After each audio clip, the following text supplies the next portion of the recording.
mais que vencedores, porque nós buscamos a melhor parte, que é estar na casa do Senhor, que é estar na presença do Senhor.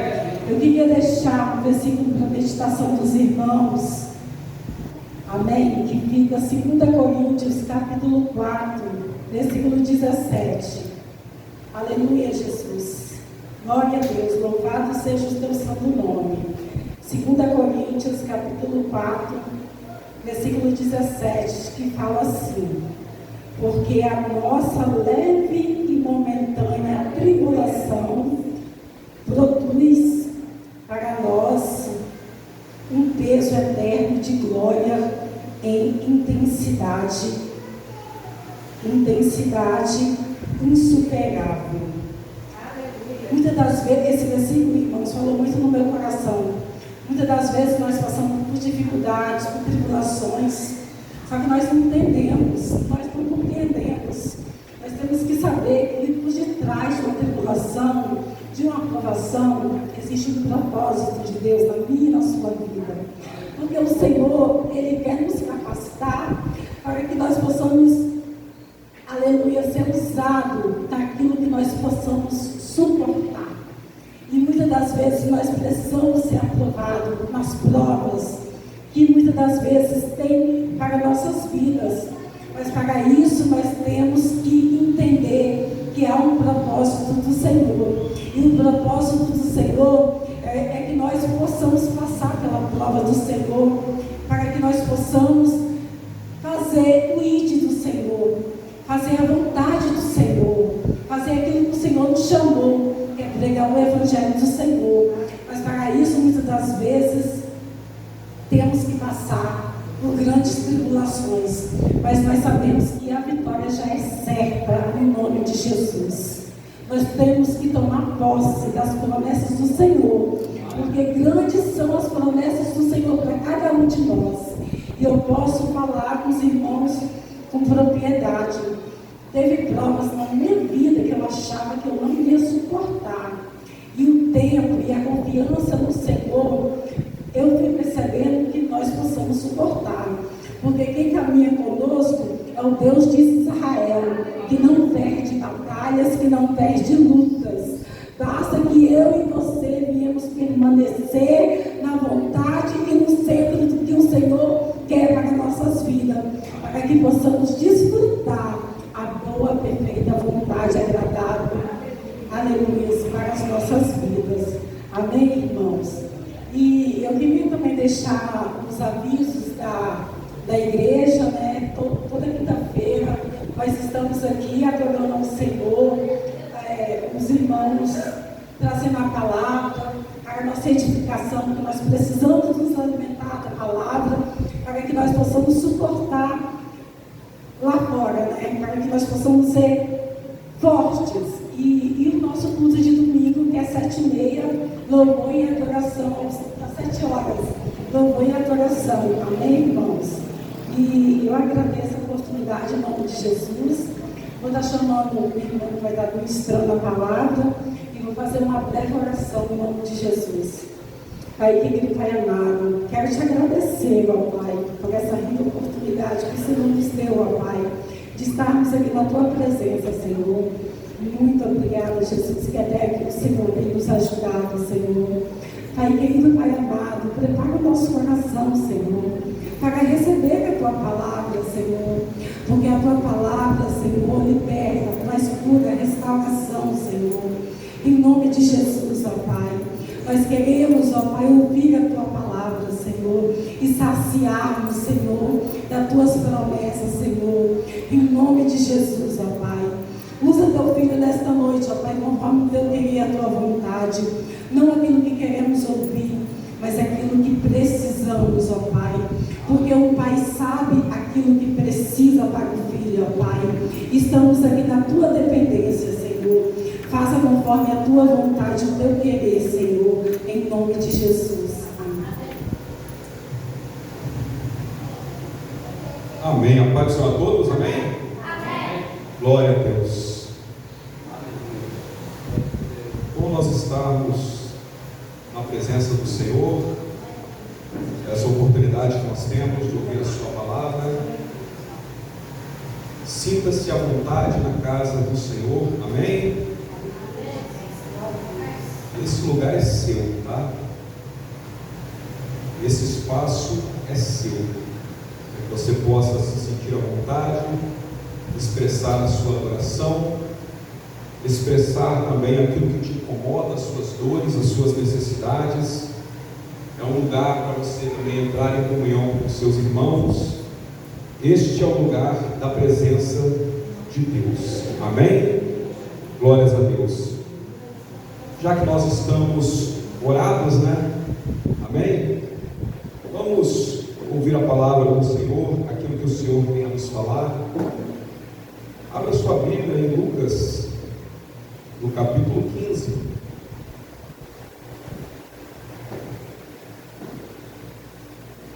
Eu já ministrei há um tempo atrás aqui, acho que umas 2 semanas, né? Sobre a parábola da ovelha perdida. O capítulo 15 ele é formado por um conjunto de parábolas que foram contadas por Jesus, e esse conjunto de parábolas nós chamamos de as parábolas dos perdidos.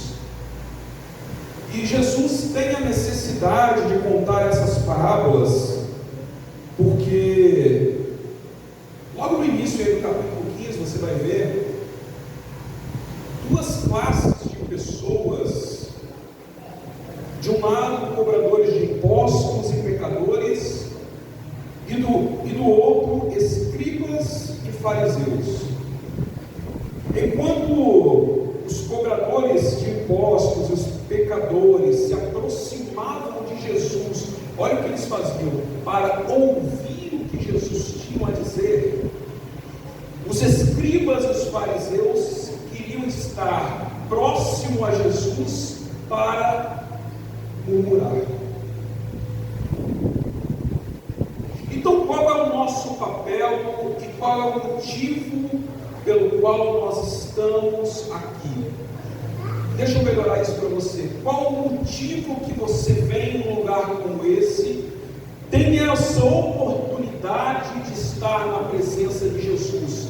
Seria para murmurar ou seria para ouvir aquilo que Jesus tem a nos dizer?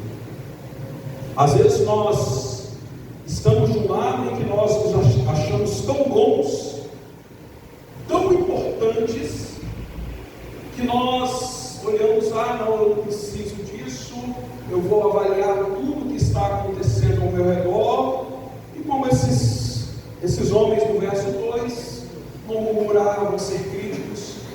Mas existem outra classe de pessoas que somos nós, permita-me falar, que entram na presença de Jesus, se aproximam da presença de Jesus para ouvir aquilo que Jesus tem a dizer. E essa é a nossa oportunidade aqui nesta noite. Hoje eu estarei falando a respeito da segunda parábola contada por Jesus, a parábola da dracma perdida ou da moeda perdida. Já falei, salvo engano, há 2 domingos atrás, sobre a parábola da ovelha perdida. Futuramente a gente vai falar aqui sobre o filho pródigo, e depois falaremos do conjunto da parábola dos perdidos, que é o conjunto das 3 parábolas, e entender melhor aquilo que Jesus queria dizer, aquilo que Jesus queria trazer para aquelas pessoas. Se de um lado Jesus estava expressando um amor de aproximação com os pecadores, do outro Jesus queria demonstrar um amor de correção para aqueles que murmuravam, porque Jesus é a expressão do amor. Amém? No capítulo 15, a partir do verso 8, diz assim: ou qual é a mulher que, tendo 10 dracmas, novamente, ou qual é a mulher que, tendo 10 dracmas, se perder uma, não acende a candeia, varre a casa e procura diligentemente até encontrá-la, e tendo-a achado, reúne as amigas e vizinhas, dizendo: alegrai-vos comigo, porque achei a dracma que eu tinha perdido. Eu vos afirmo que, de igual modo, há júbilo na casa dos anjos de Deus, diante dos anjos de Deus, por um pecador que se arrepende. Amém? Glórias a Deus. Quando nós iniciamos um texto como esse, quando nós ouvimos aquilo que Jesus tem a dizer, nós percebemos que a transformação na vida daquela mulher, ela começa com uma atitude e começa com a importância daquilo que ela tinha no lugar onde ela tinha aquilo que ela perdeu. O texto no verso 8, quando você vai ler, Jesus ele está dizendo, olha, a transformação na vida de uma pessoa, ela se dá em um momento. Poderia dizer versículo, mas a Bíblia não era dividida em versículos naquele tempo, isso é bem recente. Mas é uma transformação em uma atitude que se resume em poucas palavras. Mas não só importante, tão importante quanto isso, mas é o lugar onde acontece essa transformação. Nós lemos no texto que aquela mulher ela estava em um ambiente, ou seja, dentro de casa, e ela perde uma daquelas suas moedas. Ela tinha 10 e perde uma daquelas suas moedas. Quando nós olhamos e prestamos atenção naquilo que havia acontecido na vida daquela mulher, a moeda que ela tinha, ela não foi tomada, mas ela foi perdida dentro de casa. E a pergunta que eu te faço é: o que você perdeu? Ah, não, pastor, mas me tomaram. Não. Comece a olhar para a sua vida. Porque às vezes quando você vai dizer, me tomaram ou não, você está colocando a culpa no outro, mas comece a olhar para si, aquilo que precisa ser corrigido dentro de si.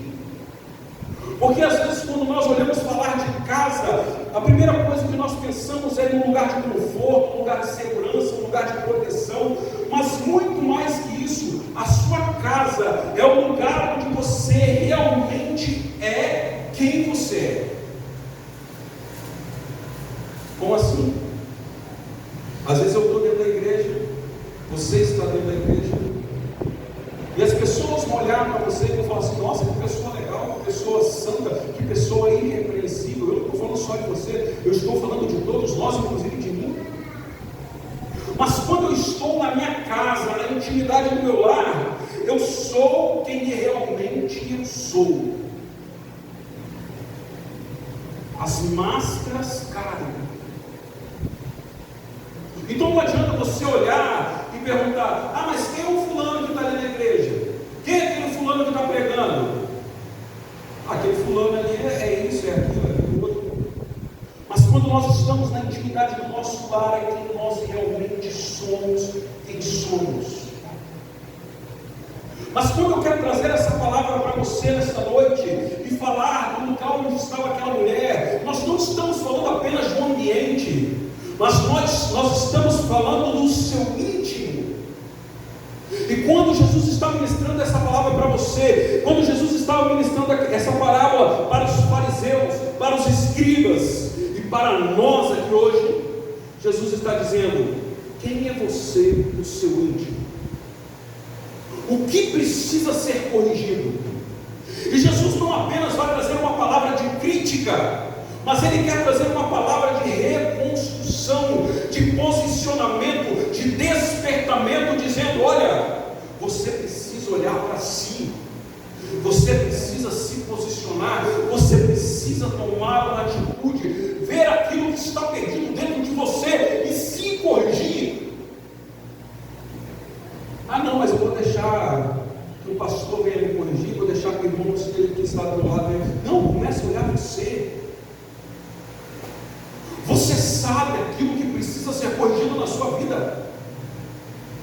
Você sabe aquilo que precisa ser consertado. Você sabe aquilo que você perdeu, aquilo que você precisa procurar.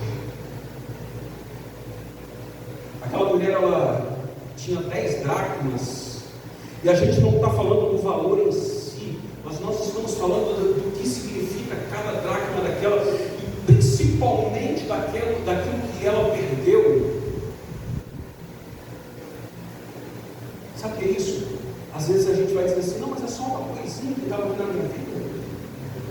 Mas essa coisinha é importante. Esse detalhe na sua vida é importante. E é por isso que dia após dia nós falamos aqui de não negociar o Evangelho, de não negociar a palavra de Deus. Não deixe perder. Não negocie quem você é. Você é chamado por Deus, escolhido por Deus. Você é separado por Deus. Então não aceite negociar nada na sua vida.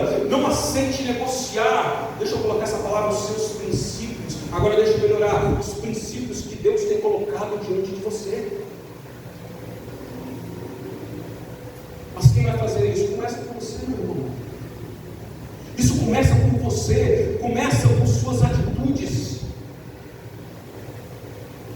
Ah, pastor, mas não estou entendendo nada até agora que você está falando. Você está falando de dracma aí, eu não tenho moeda nenhuma, né? Minha conta não está legal. Eu não estou falando do dinheiro, eu estou falando daquilo que é importante que você perdeu. Que dracma é essa? Que moeda é essa que você perdeu? Então não perca, primeiro, a presença de Deus.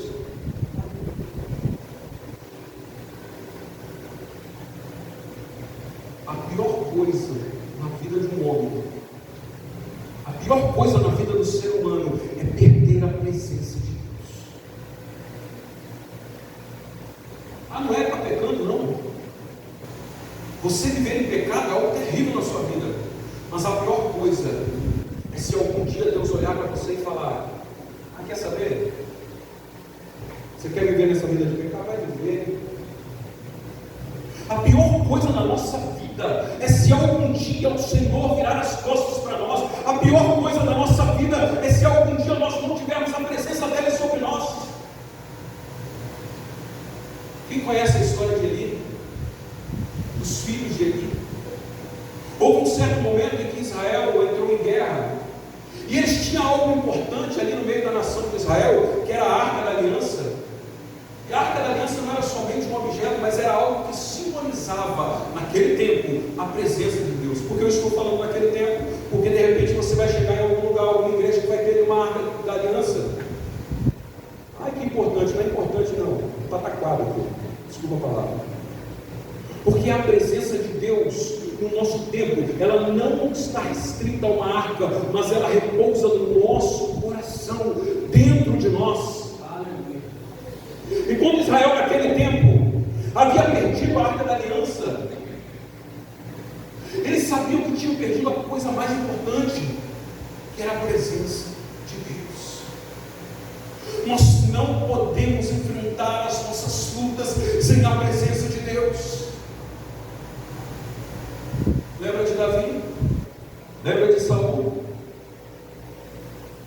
Saul foi escolhido como rei pelo povo. Só que ele cometeu vários pecados naquele tempo. Ofereceu um sacrifício que não era para ele fazer. E quando ele faz, quando ele peca, quando ele vira as costas para Deus, o Senhor abandona ele. E o que Saul faz? Ele se preocupa com o reino, em ter posses, em ter poder, mas não se preocupa com a presença de Deus. E quando nós comparamos Davi também pecou. Era um homem segundo o coração de Deus, mas pecou. E quando Davi peca lá nos Salmos, nós vamos encontrar ele dizendo: olha, que eu perca o meu trono, mas que eu não perca a presença de Deus. Meu irmão, para de olhar para os bens materiais, para aquilo que é palpável que está à sua volta. Começa a olhar para a presença de Deus. A gente pode perder tudo, menos a presença de Deus. Uma certa ocasião, quando Moisés estava junto com os hebreus, atravessando o deserto, e ele sabia que ia ser uma travessia difícil, cheia de dificuldades, dificuldades, morte para todo lado. E quando ele, junto com os hebreus, se levanta para atravessar o deserto, ele pergunta a Deus: como nós vamos atravessar? Deus, eu vou colocar um anjo para atravessar com você. Ao que Moisés vai dizer: não nos faça subir desse lugar se a tua presença não for conosco. Sabe o que Moisés estava dizendo? Aquilo que é mais importante na minha vida é a sua presença. Não, mas eu vou colocar um anjo com uma bandeja diante de você, com uma chave, com uma rosa de... Não, eu quero a presença de Deus. O que Moisés estava dizendo é: eu não vou sair daqui se a tua presença não for conosco. Ah, meu irmão, esquece esse negócio de anjo. É anjo para lá, é anjo para cá. Começa a olhar para Deus, começa a pedir a presença de Deus. Você já parou para pensar nisso? Como muitas vezes nós somos pequenos. Ah, eu coloco um anjo aqui sobre a minha vida. Não, vou pedir a Deus, porque Deus está ali para nos proteger, para nos guardar. Que dracma é essa que você perdeu? Que não seja você ter perdido a comunhão com Deus. Isso é intimidade sincera. Ah, eu quero falar com Deus. Como é que você fala com Deus? Fala orando. Ah, como que eu tenho que orar de joelho? Não, ora do jeito que você quiser, meu irmão. No entanto, você fale com Deus, expresse o seu coração, e não use essas palavras: soberano, eterno, exaltado, palavras bonitas, achando que vai agradar a Deus. Deus conhece o seu coração antes mesmo da sua voz, da sua palavra sair da sua boca. Às vezes você está com o coração quebrado, chorando, magoado, e não adianta estar enfrentando palavra, porque Deus sabe a sua necessidade, Ele conhece a dor do seu coração. Então expresse: ó, eu sou ruim mesmo, eu pequei, eu falhei. Ah, aquele dia lá eu vacilei.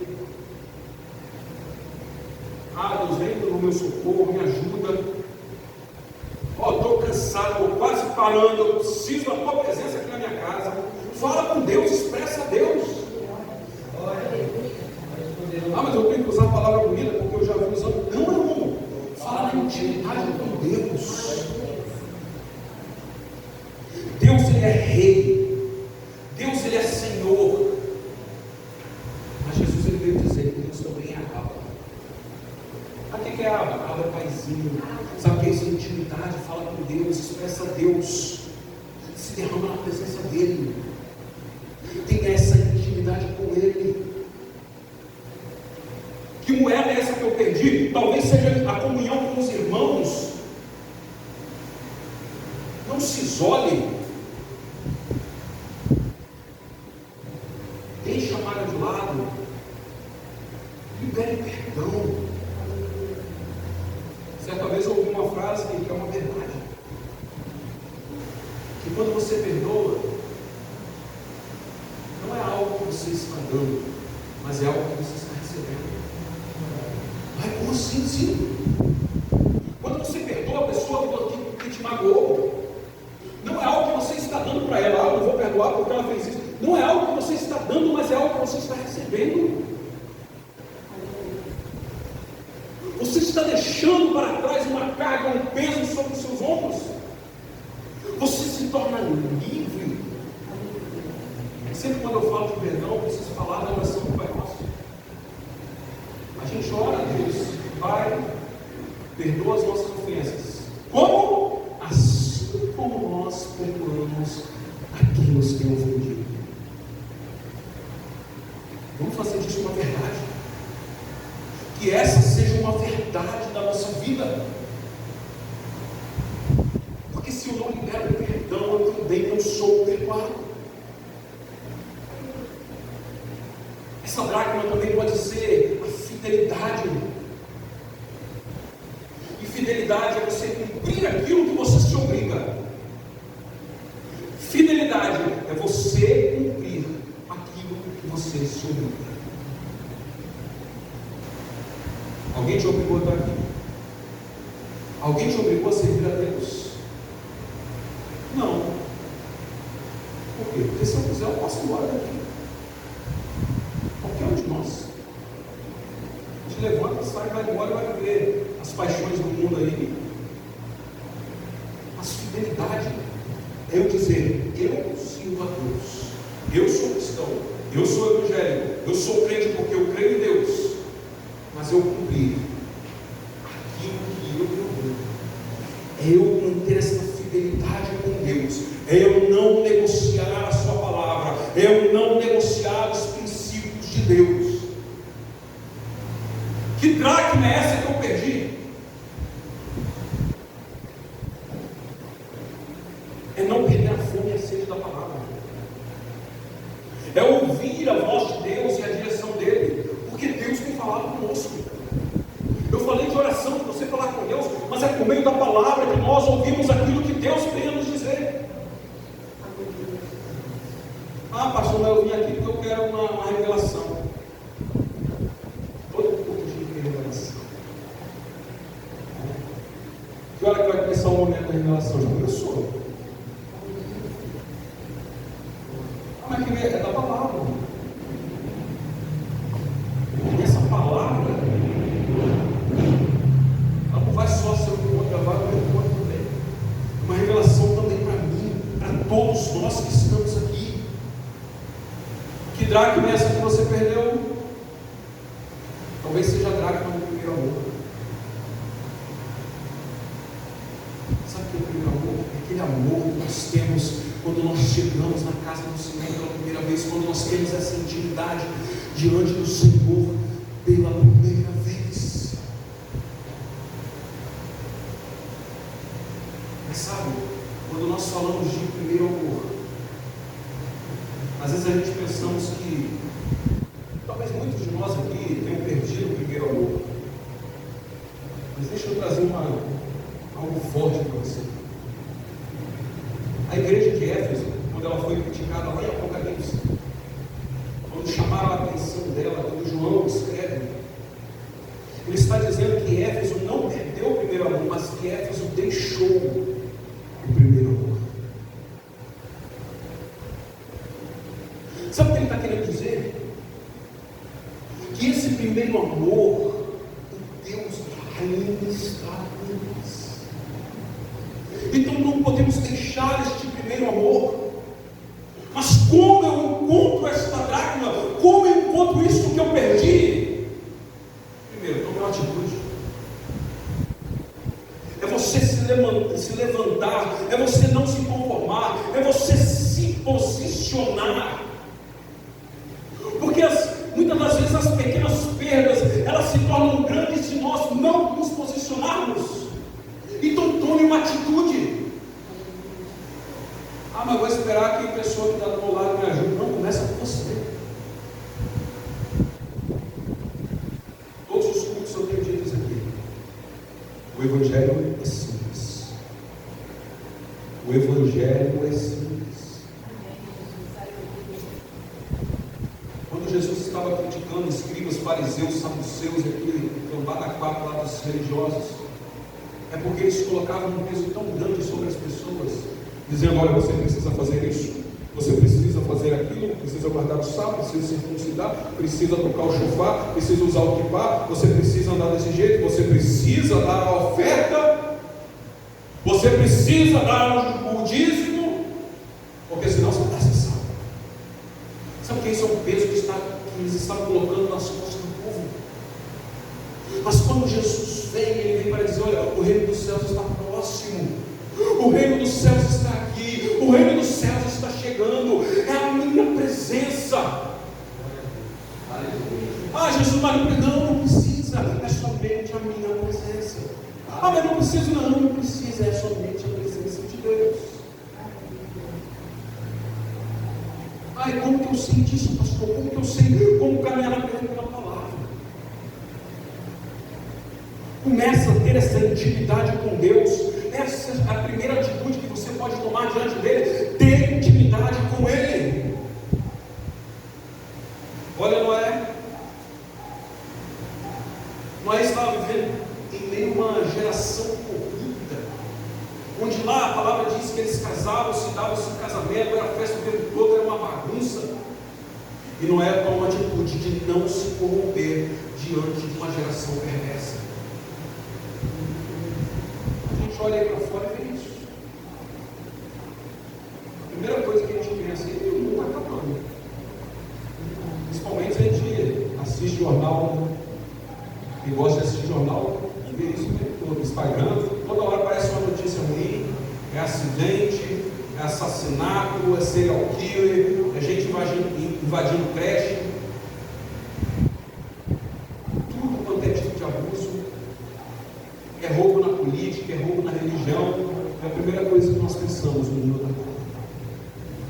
Eu não vou mentir, não, está acabando. As coisas estão acabando. Mas a nossa atitude precisa ser como de Noé e não se corromper. Que atitude eu preciso tomar? Assim como Abraão, obedecer a Deus.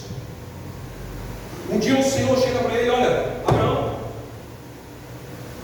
sai da tua terra, da tua parentela, para uma terra que eu te mostrarei. E a palavra vai dizer que Abraão ele sai sem saber para onde ir. Essa é a nossa atitude.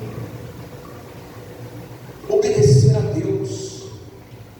Sair de onde nós estamos para entrar onde Deus quer. Ir para onde Deus quer que nós estejamos. Então começa a ter mudanças na sua vida. Mudanças que Deus quer. Obedeça. Ah não, eu preciso de um sinal porque eu preciso ver o que vai acontecer lá na frente. Não precisa ver não, meu irmão. O nosso Deus não é Deus de barganha. Ou você obedece sem saber para onde está indo. Simplesmente é simples. Pela palavra, ou pode ficar onde você está. Então a nossa atitude é obedecer a Deus. Quer mais uma atitude? Jó. Todo mundo aqui conhece a história de Jó. Em outras palavras, ele comeu pão de rabamaçu, sofreu na carne, perdeu família, perdeu tudo que tinha. Situação terrível na vida de Jó. Mesmo em meio às dificuldades, ele não reclamou, ele não murmurou, ele não blasfemou contra Deus. Só que engano lá no capítulo 19, Jó vai dizer assim: porque eu sei em quem eu tenho crido, e que por fim se levantará sobre a terra, ainda que eu esteja, que eu perca a minha carne, ainda nos meus ossos, eu verei a Deus.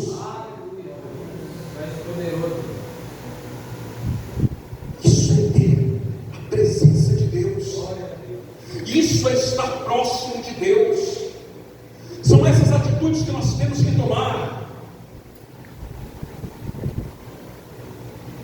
Eu estou falando de posicionamento. Vamos voltar aqui para a mulher. Qual é a mulher que, tendo 10 dracmas, se perder uma, primeira atitude, ela não acende, ou seja, ela vai acender a candeia. Sabe o que é isso? Quando Jesus ele fala por parábolas, ele traz significados para tudo aquilo que ele está dizendo. Então, quando Jesus está dizendo que aquela mulher, ela acende a candeia, é ela buscar trazer luz para a sua vida, é aquela mulher buscar trazer luz para onde ela estava vivendo, iluminar a sua vida, saber aquilo que estava ao seu redor. Quer um significado mais profundo? Quando Jesus diz que aquela mulher acende a candeia dentro da sua casa, Jesus está dizendo: olha, aquela mulher ela estava vivendo em trevas. Aquela mulher estava vivendo uma situação terrível sobre sua vida. Imagina você dentro da sua casa, Vou colocar agora uma figura que você possa enxergar. À noite, dentro da sua casa, de repente falta energia, você não sabe para onde está indo. Se preocupa em cada passo porque você não está enxergando nada. Mas quando Jesus diz que ela acende a candeia, Jesus está dizendo: olha, ela buscou luz para o seu interior. Ela buscou luz para si, para saber o que ela estava fazendo, onde ela vivia. O salmista, no Salmo 119, verso 5, ele diz: lâmpada para os meus pés é a tua palavra e luz para o meu caminho. O salmista está dizendo: olha, é a palavra de Deus, é a voz de Deus o tempo todo sobre nós, que vai clarear tudo diante de nós, o que nós fazemos, para onde nós devemos ir. E na parábola que nós lemos, o verso que nós lemos, quando aquela mulher, ela acende aquela candeia, quando ela acende aquela lâmpada, o que ela encontra? Ela não acha nada, ela acha sujeira. Porque é isso que o Espírito Santo faz em nossa vida. Quando nós temos a presença de Deus sobre nós, a primeira coisa que nós vemos é a imundície que há em nossa vida, aquilo que nós precisamos corrigir, aquilo que nós precisamos liberar, aquilo que nós precisamos limpar. Quando nós temos luz em nossa vida, nós não encontramos primeiramente o fraco, mas nós encontramos aquilo que nós precisamos restaurar, aquilo que eu preciso restaurar. E às vezes você está me ouvindo e está pensando: mas então quer dizer que o Espírito vem para expor a minha sujeira? Não, não é para expor a sua sujeira, não. É para que você trate na sua vida, é para que você trate as suas dores, as suas dificuldades. O primeiro encontro é da restauração, o segundo encontro, ele revela a verdade, porque a luz, ela revela a verdade da nossa vida. Eu falei agora de Jó. Jó, apesar de todas as dificuldades na sua vida, em todos os capítulos, quando chega no capítulo 42 da história de Jó, no verso 5 ele vai dizer: eu te conhecia só de ouvir falar. Olha o que ele fala para Deus: eu te conhecia só de ouvir falar, mas agora os meus olhos te veem. Sabe o que é isso? É luz, é a presença de Deus. De nada adianta a gente ficar só ouvindo. Nós precisamos ver Deus, precisamos enxergar a presença de Deus sobre nós, precisamos entender aquilo que Deus está fazendo sobre nossas vidas, e nós precisamos saber que Deus está presente na realidade da nossa vida. Deus está presente na realidade da sua vida. Basta você clamar, basta você pedir. Nós conhecemos também muito bem a história de Caim e Abel. Caim mata Abel por causa de ciúmes, por causa do sacrifício, porque o dele não foi aceito, porque Abel é aceito, a oferta de Abel foi aceita. Mas sabe o que é de interessante nessa história? É que Abel oferece um sacrifício tão lindo para o Senhor, e Caim, naquela sua ira. Mas quando nós olhamos para a história, nós percebemos que Deus, ele não desce para elogiar Abel, mas ele desce para restaurar Caim.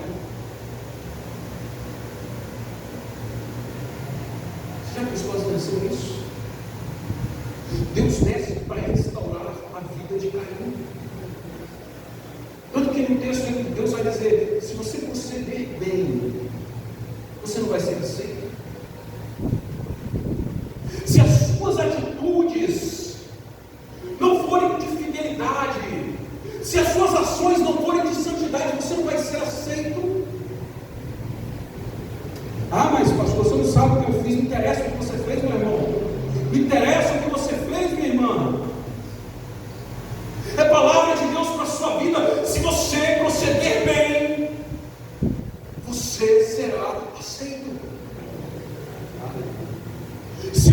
proceder bem, o Senhor vai te trazer para perto. Então busque conhecer a Deus. A libertação, ela não está em ouvir, mas está em conhecer. Porque de nada adianta ouvir. A gente conhece, todos nós conhecemos pessoas, eu já li a Bíblia 5 vezes, já li a Bíblia 10 vezes, grandes coisas. Se você leu a Bíblia tantas vezes como entendi, mas não aplicou nada, a palavra de Deus, ou melhor, a Bíblia, né? Essas escolhas se tornaram apenas uma história para você. É por isso que isso aqui é a palavra de Deus. Eu não estou falando do papel, não estou falando daquilo que entra no seu coração. Então nós precisamos conhecer a Deus. Não é sentir a Deus, não é sentir a Deus, não. Você pode sentir a Deus também, se emocionar, se arrupiar, não tem problema. Mas busque conhecer a Deus. E conhecer a Deus é ter intimidade com Ele. É você ouvir aquilo que Deus tem falado aos seus ouvidos. E ouvir aquilo que Deus tem falado ao seu coração. E você entender a voz de Deus e saber o que Deus quer.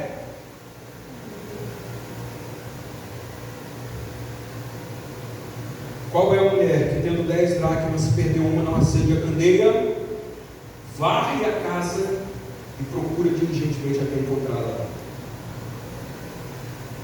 Quando ela acende a candeia e ela encontra sujeira, se a história para por aí, a gente ia saber que aquela mulher simplesmente achou uma sujeira dentro da sua casa. Ela encontrou o que estava errado ao seu redor. Ela encontrou o que estava errado na sua vida. Mas o texto continua. Ela toma a atitude de varrer a casa. Ou seja, viver a casa é você entrar em santidade. É você limpar tudo que está ao seu redor. É você não aceitar que na sua vida encontre sujeira. É você não aceitar que na sua vida hajam coisas erradas. Aquilo que desagrada a Deus. Então não se acostume a viver em sujeira, porque a gente faz isso. A nossa vida é feita de disciplina em relação a tudo, inclusive em servir ao Senhor. Porque se a gente não se disciplina a estar na presença do Senhor, se a gente não se disciplina a ter esta fidelidade ao Senhor, de não negociar a sua palavra, nós falharemos, e a sujeira ela entrará sobre nós, a sujeira estará sobre nossas vidas. Mateus no capítulo 12, no verso 43 diz assim: quando o espírito imundo sai do homem, olha só, isso é conversão e restauração. Quando o espírito imundo sai do homem, anda por lugares áridos, procurando repouso, porém não encontra. Por isso diz: voltarei para a minha casa de onde saí. E tendo voltado, a encontra vazia, varrida e ornamentada. Então vai e leva consigo outros 7 espíritos, piores do que ele. E entrando, habitam ali. E o último estado daquele homem se torna pior do que o primeiro. O texto que nós lemos, ele está trazendo a realidade de uma pessoa que se coloca diante de Deus, entra em intimidade com Deus, começa a limpar o seu interior e se torna perfeito diante de Deus. Eu li esse texto aqui, o texto da semana passada, na quinta-feira, quando Jesus diz: olha, seja perfeito. Nós devemos buscar a perfeição, assim como nós devemos buscar a santidade, ou seja, ter o nosso interior limpo. Mas quando o nosso interior está limpo, nós precisamos de algo mais, que é colocar o Senhor habitando em nós. Porque se o Senhor não habitar em nós, Satanás ele vai fazer morada. Então que nós tenhamos essa intimidade com Deus, buscando a presença de Deus. Então nós precisamos retirar de nós aquilo que nos torna sujo. É falar para o Senhor: Senhor, eu não quero mais vícios, eu não quero mais o pecado. Senhor, muda o meu caráter. É sujeira que nós precisamos limpar de nós. Ah, então eu vou vir aqui na campanha, vai ter na quinta-feira aqui. Não vai ter campanha na quinta-feira, não. Tem campanha não. Ah, não tem campanha aqui não. Não tem campanha não. Já falei, o evangelho é simples. Começa a ter intimidade com Deus, começa a se apegar na palavra, começa a se apegar à oração, que você vai ver mudança na sua vida.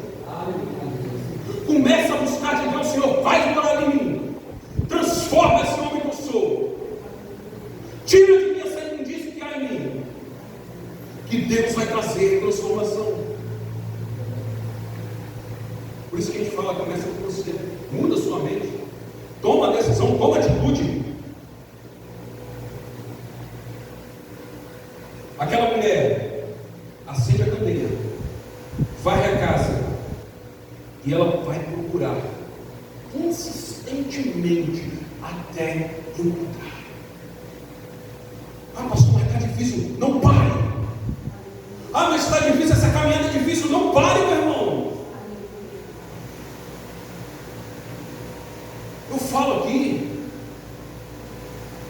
às vezes a gente prega mesmo, né? A gente esquece, prega, fala que o evangelho é fácil. Eu falei que é simples. Eu não falei que é fácil. A gente tem dificuldades. A gente passa por tribulações. Mas a gente precisa agir como o apóstolo Paulo, servir ao Senhor em toda situação. Está difícil a vida? Sim, você. Ah, está vivendo em bonança? Sim, você. A nossa vida é de altos e baixos. Existe até uma ilustração bonitinha que tem aí, né? Que a nossa vida, ela é assim, sobe, desce, sobe, desce, sobe, desce. É como aparelho, como é o nome daquele aparelho? Alguém lembra que coloca, controla os batimentos cardíacos? Não sei se é o nome daquilo. É altos e baixos. Sabe por quê? Porque você está vivo. Enquanto você estiver vivo, você tem altos e baixos. A partir do momento que a sua vida tiver uma linha reta, que você está morto. Então que nós possamos estar com Deus em toda situação. Assim como Paulo diz, posso todas as coisas, ou seja, altos e baixos, naquele que me fortalece. Eu vou passar por dificuldades, mas eu não quero ter Deus. Está tudo bem, mas eu quero ter Deus. Então comece a buscar mais, insista na certeza de que você vai achar aquilo que você tem perdido, a sua fidelidade, a sua santidade. Mateus no capítulo 7 diz assim: pedi e dar-se-vos-á, buscai e acharei, batei e abrir-se-vos-á. Por quê? Porque todo aquele que pede recebe, quem busca encontra, e a quem bate vai saber. Sabe o que Jesus está dizendo? Olha, insista com Deus. Insista com Deus. Começa a pedir, começa a buscar. Ah, pastor, eu estou pedindo aqui a Deus, né? Estou pedindo. Ele vai te dar aquilo que você precisa. Ele não vai te dar aquilo que você quer. Ele vai te dar aquilo que você precisa. Talvez aquilo que você quer é o que você precisa, não sei. Mas o Senhor sabe. Porque a partir do momento em que você anda com Deus, Ele vai firmar os seus passos no seu caminho. A partir do momento que você tiver intimidade com Ele, Ele vai cuidar do seu caminho. Então esteja cada vez mais próximo dEle. Mas entenda uma coisa: Deus, Ele não dá nada a quem não valoriza. Deus não dá nada a quem não se movimenta. Deus não dá nada a quem não insiste. Eu não sei o que você veio buscar aqui hoje. Eu não sei o tipo de palavra que você esperava ouvir aqui hoje. Talvez você estava pensando: que hora que ele vai começar a falar receba? Eu não vou falar isso. E nenhum dos pregadores que estão aqui vão falar isso, porque eu conheço eles. Agora o que a gente vai falar é: muda de vida. Mas não é só para vocês não, a gente fala para nós mesmos. E quando nós falamos aqui, a gente está falando aqui todo o culto de evangelho inegociável, nós estamos falando primeiro de nós. Porque se eu estiver aqui, se eu estiver negociando o evangelho, em todas as áreas, não só a área financeira não, me torna uma vergonha diante de Deus. Então nós não podemos negociar aquilo que Deus tem colocado diante de nós. E o que Deus tem colocado diante de mim, pastor? A graça dele. Sabe o que te basta? A graça. Só a tua graça. Ah, mas eu não. Só a tua graça. É só a graça de Deus. Sabe o que é a graça de Deus? Vou usar aquela frase que a gente usa em costume, né? É o favor imerecido de Deus. Eu não mereço, mas eu preciso do favor de Deus. Você não merece, porque você precisa do favor de Deus. Então que seja Deus. Sabe o que é mais bonito da graça? É quando a gente olha para pessoas que estão passando aí, empurrando carrinho, que a gente chama de noiado, e a gente olha para a pessoa e fala, aquilo ali não merece não. E a gente merece alguma coisa? Nós merecemos alguma coisa? Ah não, mas eu sou crente porque eu sou separado, porque eu sou ungido. Ei, a partir do momento que você pensou dessa forma, você já perdeu a presença de Deus. Porque você está pensando diferente do que Deus pensaria. Então que nós possamos dia após dia clamar a presença de Deus para que haja transformação sobre nós.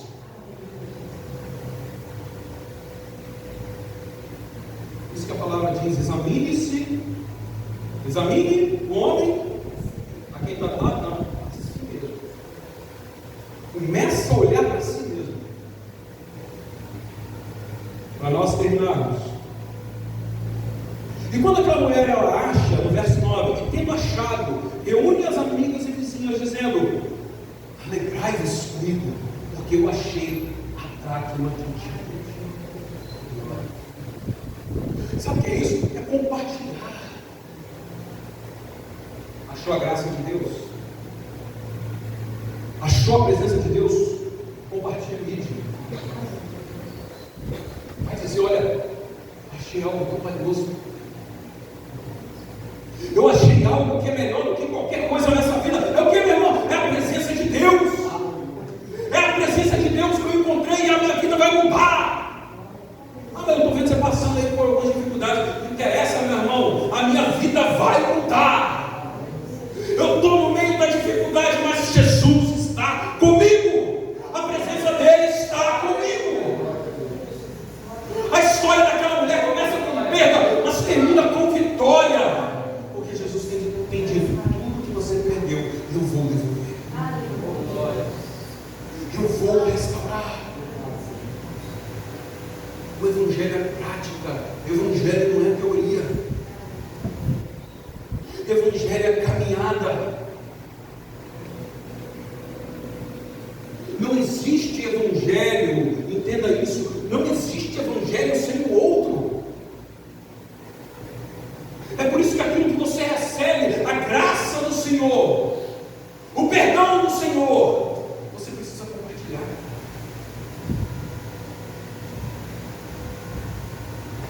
Sabe o mal que nós temos?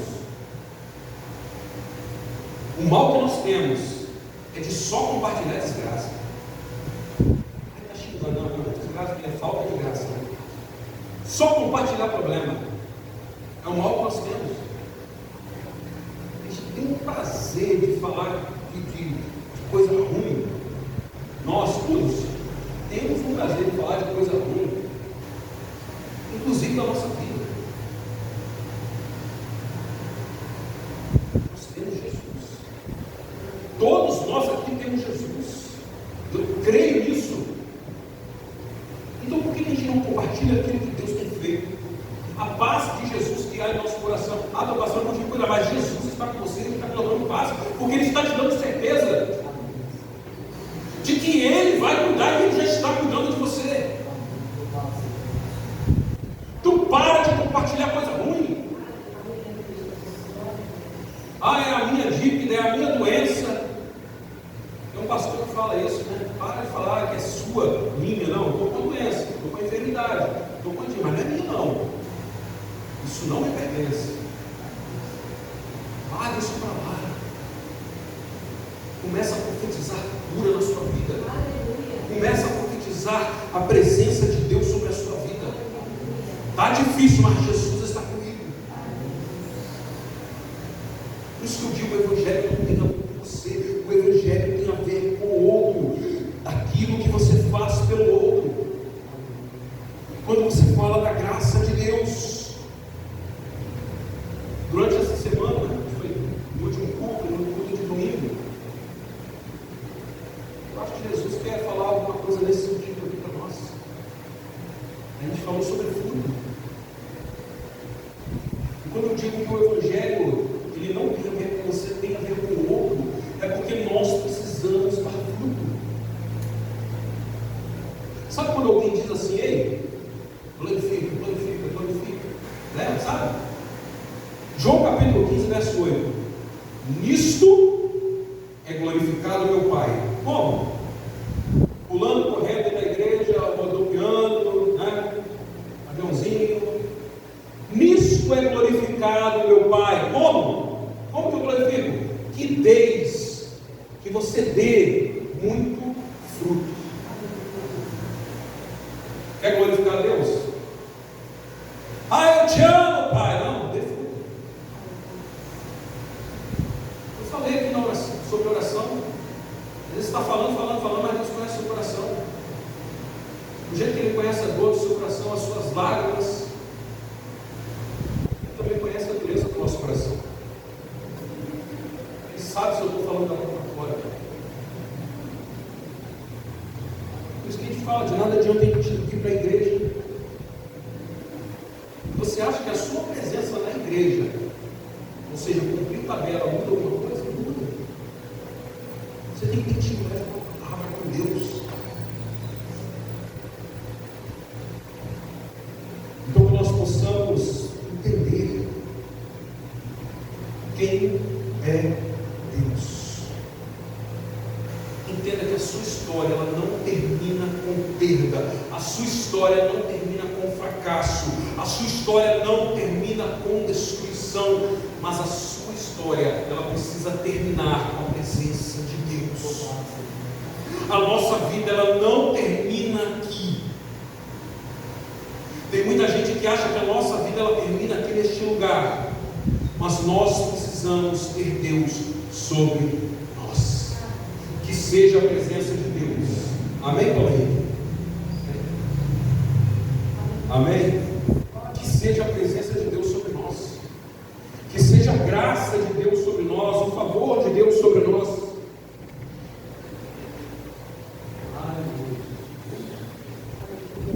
Isso depende de você.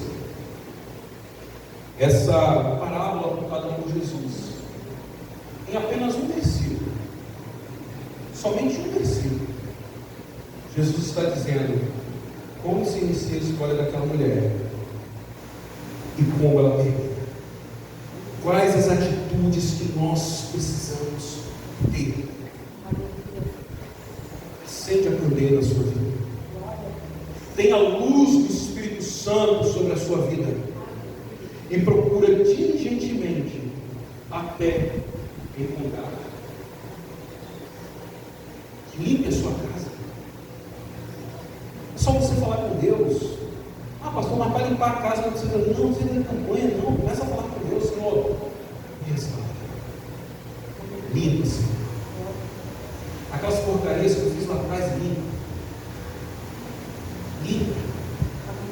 Aquela imundícia que havia em minha vida, limpa, Senhor. Para que a nossa vida ela possa ser renovada. Amém?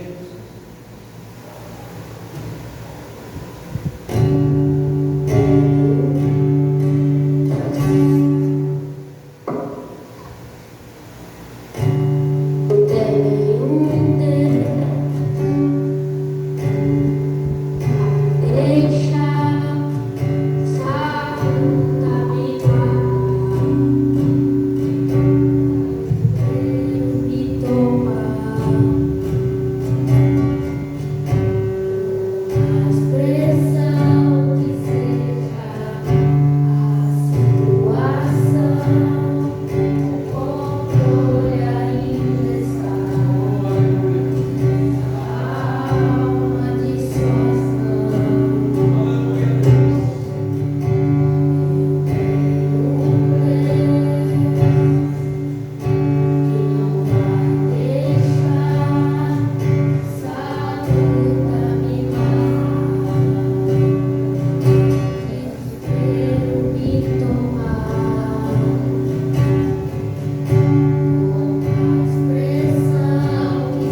glórias a Deus. Espero que esta palavra possa habitar no seu coração, ainda que a tristeza, que as dores, que as lágrimas possam estar durante esse período de trevas. Saiba que no amanhecer o Senhor vai enxugar as suas lágrimas. Amém?